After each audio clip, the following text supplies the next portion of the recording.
ನಮಸ್ತೆ ಮಿತ್ರರೇ, ಇಂದು ನಾವು ಕರಾವಳಿಯವರು ಮಾಡುವಂತಹ ಅಂಜಲ್ ಫಿಶ್ಶಿನ ಒಂದು ರಸವನ್ನು ಮಾಡೋಣ.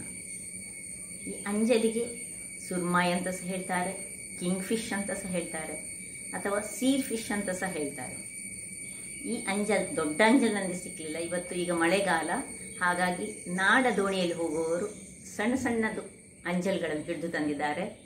ಪಾಪ ಅವರು ತಮ್ಮ ಜೀವದ ಹಂಗನ್ನು ತೊರೆದು ಸ್ವಲ್ಪ ಮಳೆ ಬಿಟ್ಟು ಬಿಸಿಲು ಕಾಯುವಾಗ ಈ ನಾಡ ದೋಣಿಯಲ್ಲಿ ಹೋಗಿ ಏನಾದರೂ ಜನರಿಗೆ ತಿನ್ನಲಿಕ್ಕೆ ಫಿಶನ್ನು ಒದಗಿಸಿಕೊಡ್ತಾರೆ. ಹಾಗಾಗಿ ಇವತ್ತು ಸಣ್ಣ ಒಂದು ಫಿಶ್ ಸಿಕ್ಕಿದೆ. ಅದರಲ್ಲಿ ನಾವು ರುಚಿಕರವಾದ ಮಂಗಳೂರು ಶೈಲಿಯ ಒಂದು ಅಂಜಲ್ ರಸವನ್ನು ಮಾಡೋಣ. ಬಹಳ ರುಚಿಕರವಾಗಿರ್ತದೆ. ದೋಸೆಗೆ ಸಹ ಒಳ್ಳೆಯದು, ಅಥವಾ ಯಾವುದೇ ಒಂದು ಅನ್ನಕ್ಕಂತೂ ಬಹಳ ಚೆನ್ನಾಗಿರ್ತದೆ. ಹಾಗಾದರೆ ಹೇಗೆ ಮಾಡುವುದು, ಏನೆಲ್ಲ ಸಾಮಗ್ರಿಗಳು ಬೇಕು ಎಂದು ನೋಡೋಣ ಅಲ್ಲವೇ ವೀಕ್ಷಕರೇ? ಇಲ್ಲಿ ನೋಡಿ, ಒಂದು ಸಣ್ಣ ಅಂಜಲ್ ಸಿಕ್ಕಿದೆ. ಈಗ ಮಳೆಗಾಲದಲ್ಲೂ ಒಂದು ಫ್ರೆಶ್ ಅಂಜಲ್ ಸಿಕ್ಕುದು ಹೇಳಿದರೆ ಬಹಳ ಕಷ್ಟ. ಬೆಸ್ತರು ನಾಡ ದೋಣಿಯಲ್ಲಿ ಹೋಗಿ ಅವರ ಜೀವವನ್ನು ಪಣಕ್ಕಿಟ್ಟು ತರುವಂತಹ ಈ ಮೀನು ಬಹಳ ಕಾಸ್ಟ್ಲಿ ಆದರೂ ಬಹಳ ರುಚಿಕರವಾಗಿರ್ತದೆ. ಹಾಗಾದರೆ ಈ ಸುರ್ಮಾಯಿ ಅಥವಾ ಅಂಜಲ್ ಇದರ ರಸವನ್ನು ಹೇಗೆ ಮಾಡುವುದು ಎಂದು ನೋಡುವ ಮೊದಲು ಇದನ್ನು ಚೆನ್ನಾಗಿ ತೊಳೆದು ಅದಕ್ಕೆ ಹಳದಿ ಮತ್ತು ಉಪ್ಪನ್ನು ಹಾಕಿಟ್ಟು ತರ್ತೇನೆ. ಆಮೇಲೆ ಏನೆಲ್ಲ ಸಾಮಗ್ರಿಗಳು ಬೇಕು ಎಂದು ನೋಡೋಣ.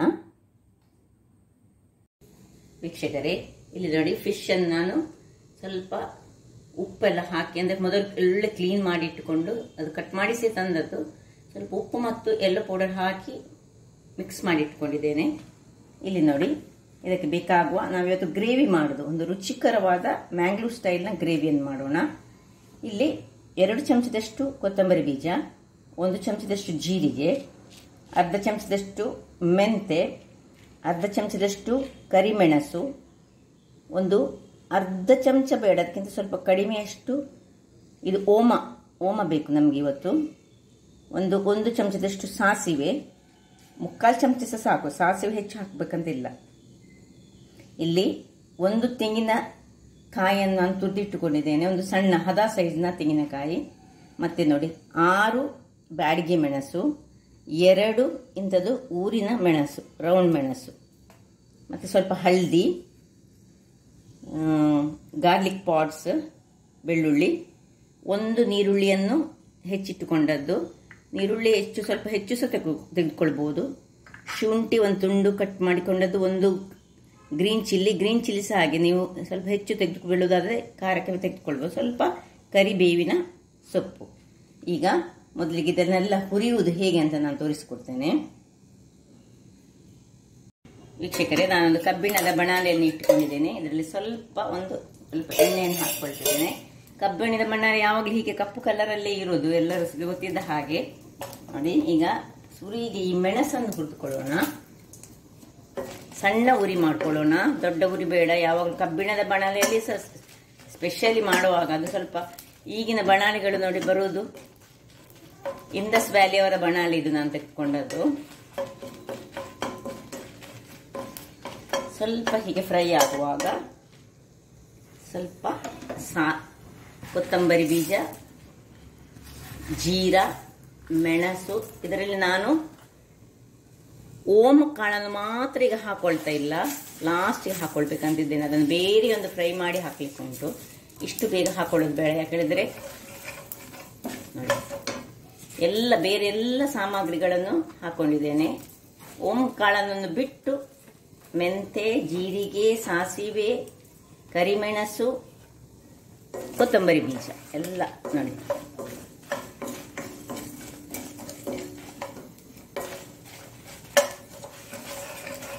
ಸ್ವಲ್ಪ ಫ್ರೈ ಆಗುವಾಗ ನಾವು ಸ್ವಲ್ಪ ಕರಿಬೇವಿನ ಸೊಪ್ಪನ್ನು ಸ್ವಲ್ಪ ಕಟ್ ಮಾಡಿ ಹಾಕೊಳ್ಳೋಣ. ಇದರಲ್ಲೇ ನಿಮಗೆ ಬೇಕಿದ್ದರೆ ಹಾಕಿದ್ದು, ಇದು ಮಾತ್ರ ಒಳ್ಳೆ ಅರೋಮ ಬರ್ತದೆ. ನಮ್ಮ ಮಸಾಲೆಯಲ್ಲಿ ಒಂದು ಅರೋಮ ಬೇಕಾದರೆ ಇದನ್ನು ಹಾಕೊಳ್ಬೇಕು.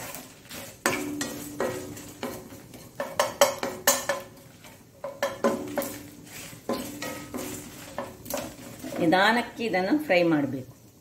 ವೀಕ್ಷಕರು, ಇಲ್ಲಿ ಫ್ರೈ ಆಯಿತು, ಸಾಕು ನೋಡಿ. ಈಗ ನಾವೇನು ಮಾಡಬೇಕು ಹೇಳಿದರೆ, ಈ ತೆಂಗಿನ ತುರಿ ಹಾಕೋ ಮೊದಲು ಈ ಬೆಳ್ಳುಳ್ಳಿ ಇದರಲ್ಲಿ ಹಾಕೊಳ್ಳೋಣ. ಈ ತೆಂಗಿನ ತುರಿಯನ್ನು ಇದರಲ್ಲಿ ಹಾಕಿ ಸ್ವಲ್ಪ ಹಳದಿ ಪೌಡರನ್ನು ಹಾಕೋಣ.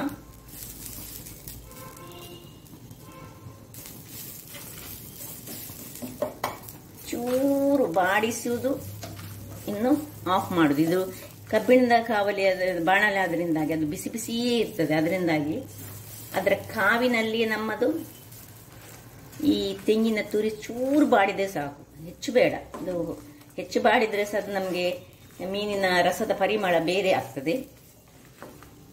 ಆಫ್ ಮಾಡಿಕೊಂಡು ಇದು ತೆಂಗಿನ ತುರಿ ಹಾಕಿದ ಕೂಡಲೇ ಆಫ್ ಮಾಡಿದರೆ ಆಯ್ತು. ಓಕೆ, ಈಗ ತಣ್ಣಗಾಗಲು ಬಿಡೋಣ. ವೀಕ್ಷಕರೇ, ಇಲ್ಲಿ ನೋಡಿ, ಇದು ಮಸಾಲೆ ಒಳ್ಳೆ ತಣ್ಣಗಾಗಿದೆ. ಈಗ ಇದು ಮಿಕ್ಸಿ ಜಾರಿಗೆ ಹಾಕುವ ಮೊದಲು ನೋಡಿ, ಈ ಓಮವನ್ನು ನಾವೀಗ ಸ್ವಲ್ಪ ಹುರಿಯೋಣ. ಆಮೇಲೆ ನಾವು ಗ್ರೈಂಡ್ ಮಾಡುವಾಗ ಹಾಕ್ಲಿಕ್ಕೆ ಉಂಟು. ಅದಕ್ಕೆ ಸ್ವಲ್ಪ ಮಿಕ್ಸಿಯನ್ನು ಆನ್ ಮಾಡಿ ಈಗ ಇದನ್ನು ಸ್ವಲ್ಪ ಓಮ ಯಾವಾಗಲೂ ಒಂದು ಅರ್ಧ ಸ್ಪೂನ್ನಷ್ಟು ಮಾತ್ರ ಹಾಕೊಳ್ಬೇಕು, ಹೆಚ್ಚು ಹಾಕೊಳ್ಳಿಕ್ಕಿಲ್ಲ.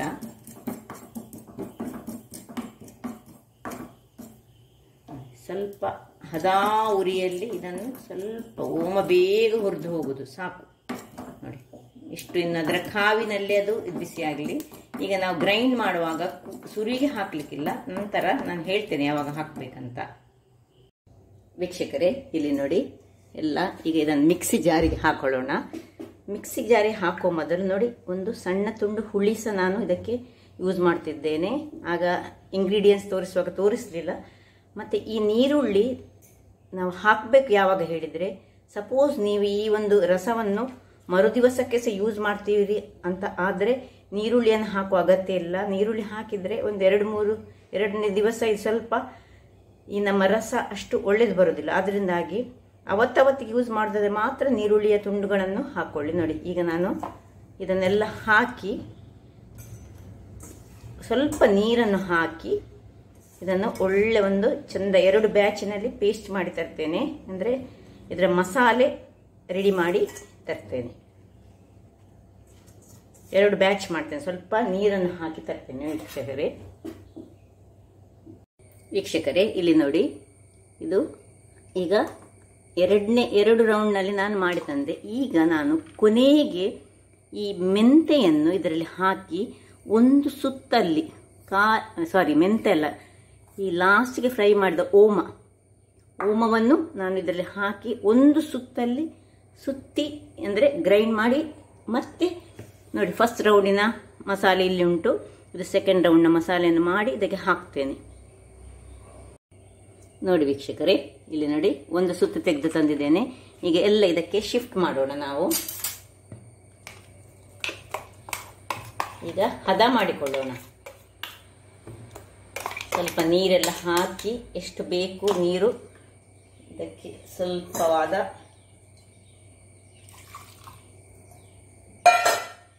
ಇದನ್ನು ಚೆನ್ನಾಗಿ ಹದ ಮಾಡಿಕೊಳ್ತೇನೆ ನಾನು. ಎಷ್ಟು ಇದರ ಕನ್ಸಿಸ್ಟೆನ್ಸಿ ಹೇಗಿರ್ಬೇಕಂತ ಈಗ ತೋರಿಸ್ಕೊಡ್ತೇನೆ ನಾನು.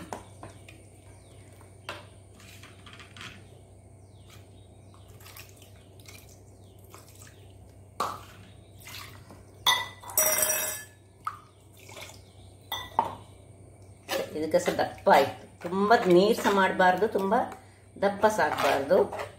ಈಗ ಇನ್ನೂ ಸಹ ಇದು ದಪ್ಪ ಆಯಿತು. ಇದಕ್ಕೆ ಸ್ವಲ್ಪ ನೀರನ್ನು ಸೇರಿಸ್ಕೊಳ್ತೇನೆ ನಾನು.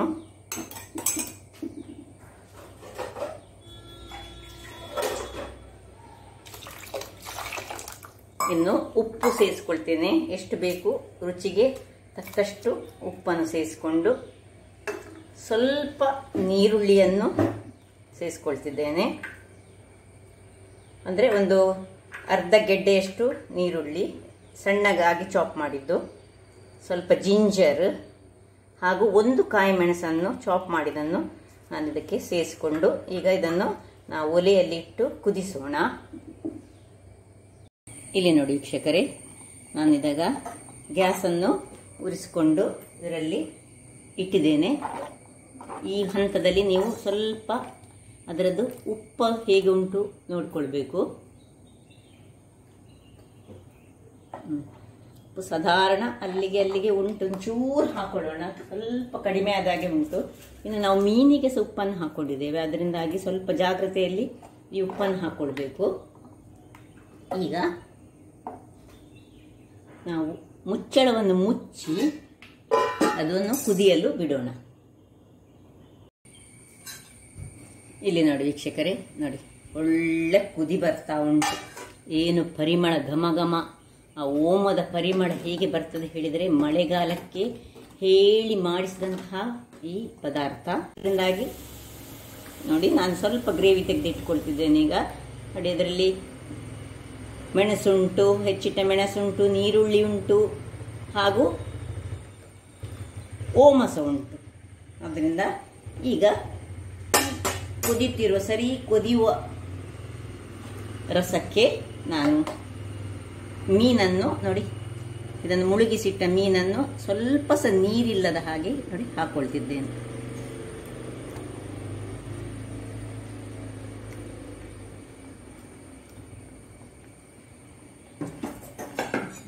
ನೋಡಿ ಹಾಕಿ ನಿಧಾನಕ್ಕೆ ಒಮ್ಮೆ ಚೂರು ತಿರುಗಿಸಿಕೊಳ್ಳಿ ಹಾಗೂ 1 ನಿಮಿಷ ಬಾಯನ್ನಿಟ್ಟುಕೊಂಡು ಒಂದು ಕುದಿ ತೆಗೆದು ನಂತರ ಆಫ್ ಮಾಡ್ಕೊಳ್ಳೋಣ. ನೋಡಿ ವೀಕ್ಷಕರೇ, ನೋಡಿ ಮೀನು ಕುದೀತಾ ಬಂತು. ಮೀನು ಅದರಲ್ಲಿ ಒಳ್ಳೆ ಬೇಯಬೇಕಿದೆ. ಒಂದು ಒಳ್ಳೆ ಚೆನ್ನಾದ ಒಂದು ಒಗ್ಗರಣೆ ಕೊಡುವ ಪರಿಮಳಯುತವಾದ ಒಂದು ಒಗ್ಗರಣೆ ಕೊಡ್ಲಿಕ್ಕೆ ಉಂಟು. ಈಗ ಕುದೀಲಿ, ಒಂದು ಒಳ್ಳೆ ಕುದಿ ಬರಬೇಕು ಮೀನಿದು, ಹೆಚ್ಚು ಸಹ ಕುದಿಸಬಾರ್ದು. ಈ ಹಂತದಲ್ಲಿ ನೀವು ಉಪ್ಪನ್ನು ನೋಡಿಕೊಳ್ಳಿ.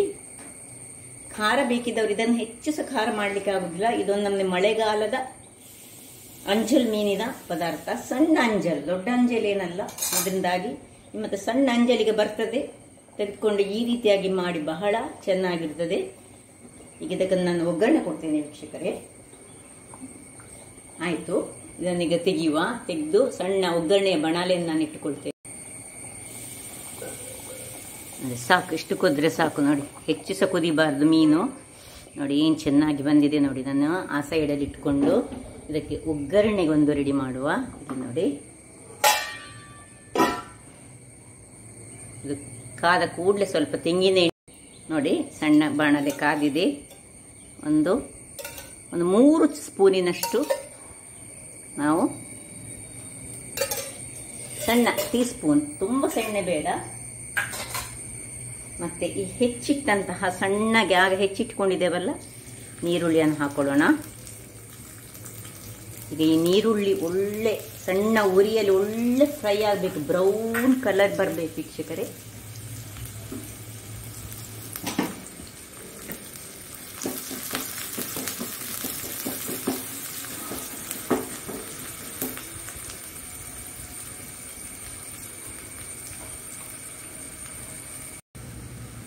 ನೋಡಿ ವೀಕ್ಷಕರೇ, ನೋಡಿ ತುಂಬ ದೊಡ್ಡ ಉರಿ ಸೇರಬಾರ್ದು. ಇಷ್ಟಾಗುವಾಗ ನಾವು ಏನು ಮಾಡಬೇಕು ಹೇಳಿದರೆ, ನೋಡಿ ಬ್ರೌನಿಶ್ ಆಗ್ತಾ ಬಂತು. ಈಗ ಕರಿಬೇವಿನ ಸೊಪ್ಪನ್ನು ಹೀಗೆ ಸಣ್ಣದಾಗಿ ಕೈಯಲ್ಲಿ ಹೆಚ್ಚಿಟ್ಟುಕೊಂಡು ನೋಡಿ ಯಾವ ಕಲರ್ ಬಂದು ನೋಡಿ, ಒಂದು ಪರಿಮಳ. ಇದರ ಈ ಒಂದು ಆನಿಯನ್ ಯಾವಾಗಲೂ ತೆಂಗಿನ ಎಣ್ಣೆ ಅಥವಾ ತುಪ್ಪದೊಟ್ಟಿಗೆ ಸೇರುವಾಗ ಅದರ ಪರಿಮಳದ ಅನುಭವ ಬಹಳ ಸೊಗಸಾಗಿರ್ತದೆ. ನೋಡಿ ಈಗ ಆಫ್ ಮಾಡ್ಕೊಳ್ತಿದ್ದೇನೆ. ನೋಡಿ ಈ ಒಗ್ಗರಣೆಯನ್ನು ಇದಕ್ಕೆ ಶಿಫ್ಟ್ ಮಾಡುವ. ನೋಡಿ ಹೇಗೇನು ಕಲರ್, ನೋಡಿ ಏನು ಪರಿಮಳ. ಯಾವಾಗಲೂ ಇಂಥದೇ ಒಂದು ಒಗ್ಗರಣೆ ಯಾವುದಕ್ಕೂ ಸಾಧಾರಣ, ಈವನ್ ವೆಜ್ ಕರಿಗಳಿಗೆ ಸಹ ಹೀಗೆ ಒಗ್ಗರಣೆ ಕೊಟ್ಟರೆ ಬಹಳ ಸೊಗಸಾಗಿರ್ತದೆ.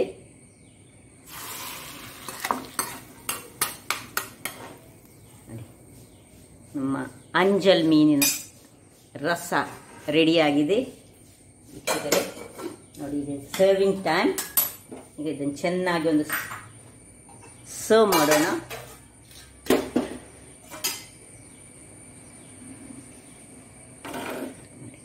ಏನು ದೊಡ್ಡ ದೊಡ್ಡ ಮೀನುಗಳಲ್ಲ, ಆದ್ರೂ ಸಹ ಬಹಳ ರುಚಿಯಾಗಿರ್ತದೆ.